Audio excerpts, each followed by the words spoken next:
Pathmark is the intelligent tool for website lead generation. With increasing online competition, over 98% of website visitors don't convert. The ability to successfully show your value propositions and support visitors in their buying journey separates you from the competition online. Pathmark qualifies and converts leads on your website by figuring out where they are in their buying journey and influencing them in key decision moments with relevant micro experiences like case studies, intro videos, and much more. Stay relevant to your visitors and increase conversions by 50%. Add Pathmark to your website in seconds. Let the AI do all the work and get access to 50% more qualified leads while you keep doing marketing and sales as usual. Check us on pathmark.com. Welcome to today's episode. Let's talk about today's guest. We have Lisa from Safeguard Cyber, CMO out there with them. How are you doing today, Lisa? Hey there. Good to see you. It's great to have you on today's episode. We were discussing a little bit about Safeguard, but let's get what the listeners are tuning in for. In your own words, can you tell us a little bit more about what Safeguard Cyber is all about, Lisa? Of course. Yeah. Thanks for having me on today. Safeguard Cyber is a business communication, security, and compliance platform. So what we do is empower organizations to ingest, capture, archive messages across email, collaboration channels like Slack and Microsoft Teams, and mobile messaging apps like Telegram, WhatsApp, Signal, as well as social media, to really have their security and compliance teams have a unified dashboard with one place to get visibility to all compliance and security risks. And so we help companies understand risks like business email compromise, business communication compromise, insider risks, phishing, and, fraud, financial fraud, and frankly, regulatory compliance risks. So we help a lot of companies that are in the financial services market and pharmaceutical industry. And we've been doing this since 2016. So quite some years now. It's great to hear that from CyberGuard. But so then if we could sum it up here, Lisa, what would you say is a key problem that you solve for clients? Yeah. Companies today want to be able to use communication channels to meet their customers on their journey. They want to be able to use two-way messaging, meaning, WhatsApp to talk to their customers, or to, use Slack internally to collaborate. And a lot of companies are going ahead and doing this, but they don't have proper visibility to protect their organization's data, brand reputation, financial, risk is there as well. And so, there are tools in place in cybersecurity and compliance to protect against email, but there isn't really anything in the market until now that gives companies the ability to correlate risks across communication channels. So, for example, your CEO of your company might be impersonated, and, the bad actors might be targeting many different people in your organization to get data, to get access, to drive people to click on malicious links. And it's really hard to understand what's happening in these communication channels if you don't have visibility. So we've created a platform that provides direct API integrations. So we're capturing the messages, we're analyzing the conversations, and we're helping your security teams make sense of what is happening across the communication channels. Oh, that's awesome. Thank you so much for that. So then who would you say is there a vertical, a segment? Is there an ideal ICP that you guys have?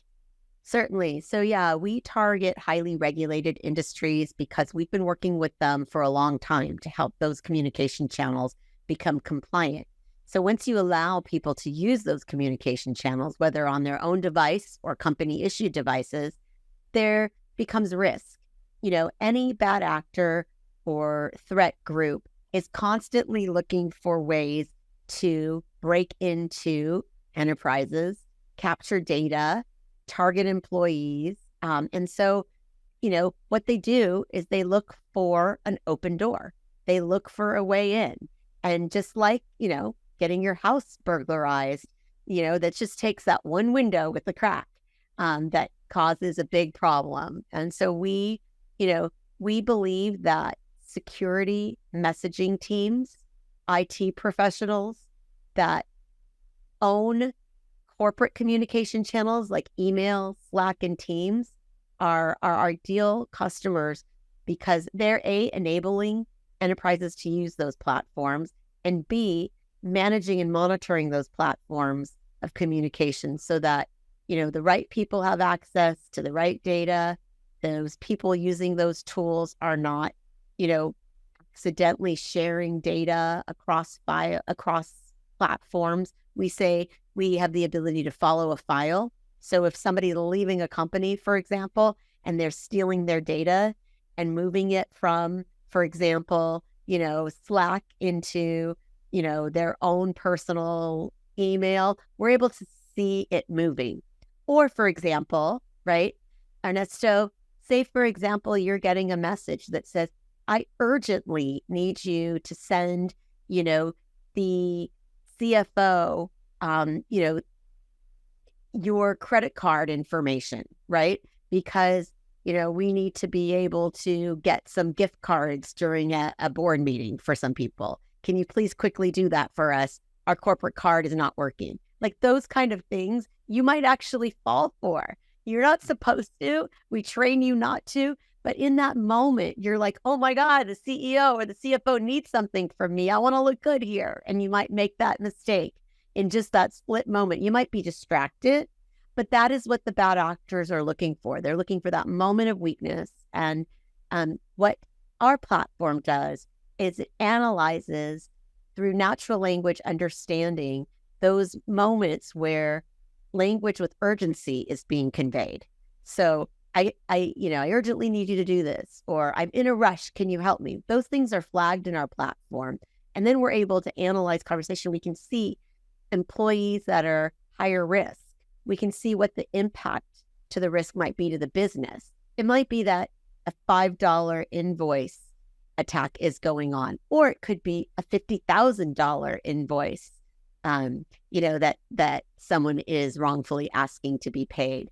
What's more impactful to the business? Obviously the $50,000, or somebody in your company might, have access to your IP, to your code that is very integral to your business. That person is of higher risk to your organization than somebody who's doing marketing events and doesn't have access to, the data of all of your customers or the data of your actual IP and your software, right? So there's varying degrees of risk within an organization. We look at that in our platform. We help your security teams to make decisions accordingly. That's awesome to hear, right? I think that's crucial because, like you mentioned, if they get you in a bad time, just kind of in a rush, or like you mentioned, right? The CEO is asking for something, you kind of just don't think about it, right? It's kind of like, oh, let me look good, right? So definitely that's super important to take care of that, and especially with all the information out there. So great stuff here by Safeguard. But so then how would somebody find out about you guys? What would you say is a top client acquisition channel there for Safeguard Cyber? So we do what I call sort of an integrated marketing program, right? And so we think about the buyer journey in this environment as really a lot of education. So we ungate almost everything on our website, and we're really trying to become that subject matter expert in business communication risk. So we do webinars, we do events. We try to get as much speaking opportunity as we can. We have a great PR team that is, helping us to place articles. We are contributing articles. We are reacting to incidents that are happening in the industry that are relevant to us on an ongoing basis. We're creating guides, blogs, white papers. Again, almost all of that is always ungated, so that we're bringing people through an educational journey. So if they're searching, for solutions, how to secure Slack, how to secure Teams, we're popping up because we're always relevant and we're always trying to be top of mind in this conversation of business communication risk. So we get inbound. We have a fair amount of companies coming to our site. We try to take them on a great journey there where they're also seeing success stories. They're seeing and understanding content. And then obviously we do some fun things on our site that's new, like, allowing people to go on the self-guided product tours. So they're able to get and capture an understanding of what we're doing without having to always, raise their hand to talk to somebody. We want to get them there, right? Always. We do weekly demo days where you can get an express tour.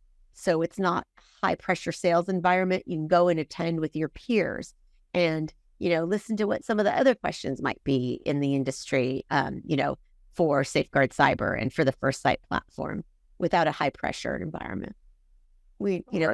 People learn in all different ways. And I really try to make sure that we cater to how people learn best and how they respond and are receptive to information. And that's what it's all about, right? How can they understand and go through that journey of getting to that point where you guys want them to be? So great stuff. And for our listeners who are tuning in today, you could always check them out at safeguardcyber.com. But Lisa, what would you say, what role does a website play then, if we could sum it up for your client acquisition? Oh my God, that's my home, right? Like, it's inviting someone to your house, come over, make them super comfortable, give them a great experience. I grew up Italian in my family. So when anyone came to the house, it had to be immaculate, perfect. There had to be great food there. And so I just think of it that way, right? Like, if someone is showing up, you want them to have an amazing experience. So always want things to be easy to find. I want people to be able to come there and find what they're looking for. If there's something specific they want to understand. If they're exploring, I want them to have the kind of content experience where they see value, right? And so, we're constantly publishing content, probably 1 or 2 blogs, at least per month, at the very least. And we were really looking at how are people going to move through a journey to constantly, decide that they want more information. Where are they going to go to get it? And we follow that journey. And so far, I think we've done an okay job. There's always room for improvement. I don't know if you ever have heard of the Winchester Mystery House, but it's this woman, Sarah Winchester, who just kept building, right? She couldn't stop. I think that that's like what you do when you're working on your website. You just really can't stop trying to improve, trying to expand, trying to build and create, really interesting experience. Definitely awesome. Great for that. Well, Lisa, let's switch gears a little bit and let's talk about you as a leader. You being the CMO there for Safeguard Cyber. What are some key tasks you focus on your day-to-day work? So we're not a big team and we're in startup mode. So I have a few agencies that we work with. I love my agency partners. I really work hard to find the ones that are going to stick around with us and be good partners to us. I think we treat them really well, extremely responsive. We have empathy for agency life. So we understand, that it's always a give and a take there. We expect a lot from our vendors, but we also are the kind of partner that, is extremely fair and open. We give them a lot of great content to work with. And I would say as a leader inside the organization, I believe that in the role that I'm in, I sort of touch every piece of the business.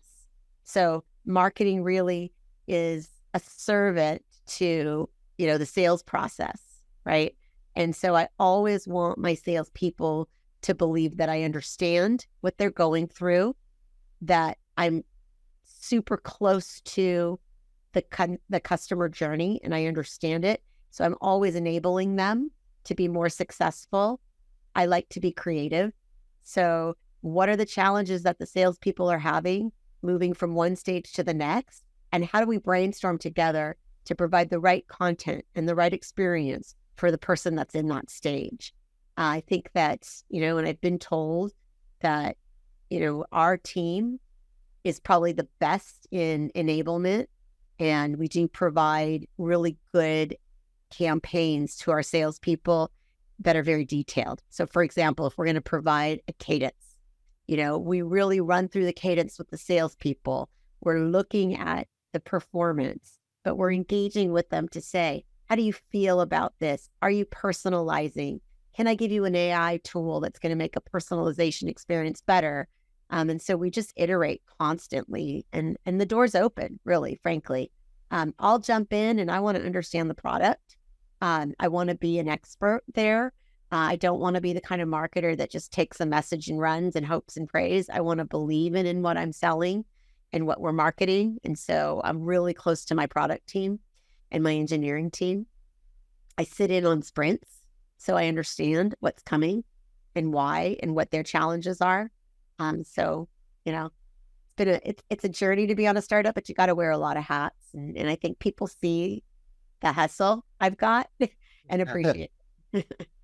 I would agree with you. I mean, being there with them, for almost 5 years now, definitely is a challenge. And you mentioned different hats. I bet you have to do everything at one point, especially in a startup. So kudos to you for handling everything. Thank you so much. Well, now let's jump to our next section here, Lisa, which is our rapid fire question round. So all right. You ready for that? I'm ready. All right, awesome. First off, what is the last book that you read? Okay, this one's a good one. All right. It's called The Last Green Valley. And it's by a gentleman named Mark Sullivan. And he writes historical period pieces. This one was really cool. It's about the invasion of Ukraine. And this was many, many years ago, though, not current.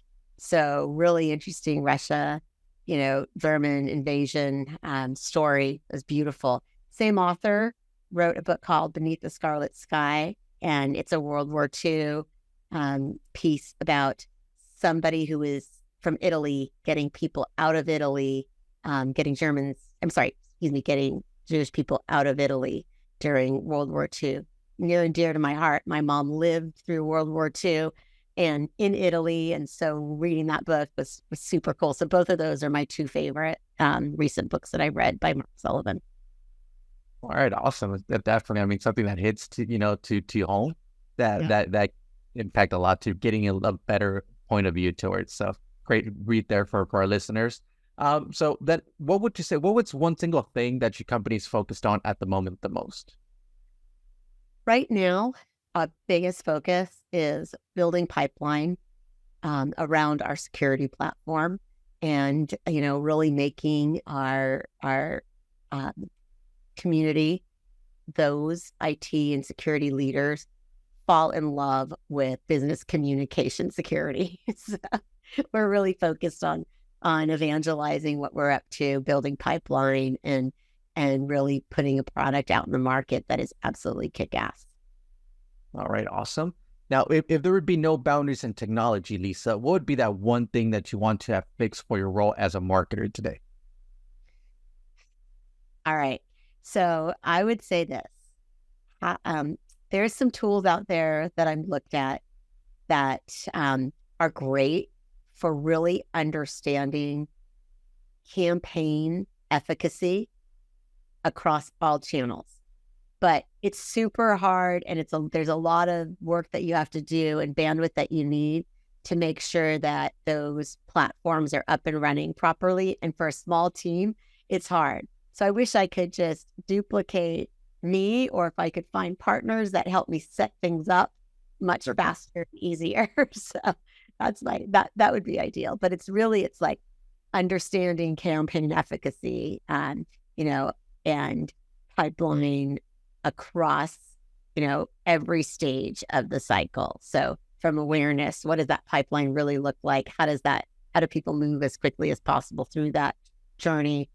Those kind of tools out there that are looking at that, solving that problem, are really interesting to me right now. All right. And so then is there one repetitive task that you could automate? What would that be? I would say there's so much automation and AI happening right now. One of the things that I'm doing is using some AI tools to create knowledge bases in our organization to make things like building cadences easier, to make things like objection handling a lot easier. You know, anything that we can think about right now that'll speed things up using AI tools and better knowledge bases, really interesting. How do we find the right content for the right conversation as quickly as possible for our sales team? What tools can they use to find those things? All very interesting to me right now. All right, awesome. And well, lastly, Lisa, I know you have a lot of experience already within the marketing world, but what is one piece of advice that you would give yourself if you were to restart your journey as a marketer today? I think that the one thing that I would share is that as a marketer, in any new opportunity that you're looking at, you need to be able to roll up your sleeves and lift up the hood and really dive into product. And before you make your decision, you need to really understand where the company is from a product market fit standpoint, as well as really get a clear understanding of ICP. So, anytime you start something new, I feel like there's a big, I would say learning curve there.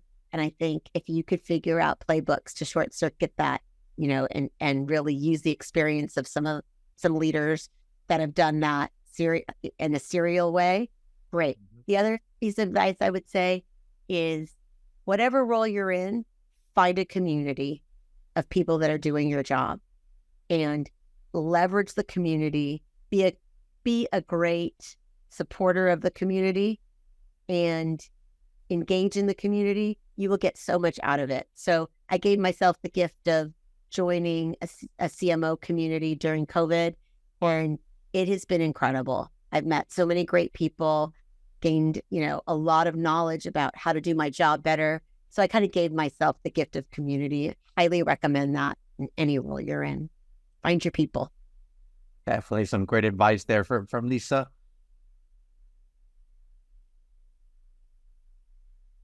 Beauty of having an editing team. So, great.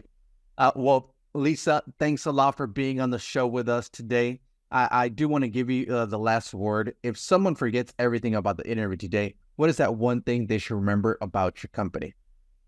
Yeah, I think that every company needs to meet their customers and their partners on a digital journey today, but we need to do that in a secure way. So business communication risk is real, and you need a partner like Safeguard Cyber's First Sight platform to mitigate communication risk. And if you're in security, you're a leader, we want to talk to you.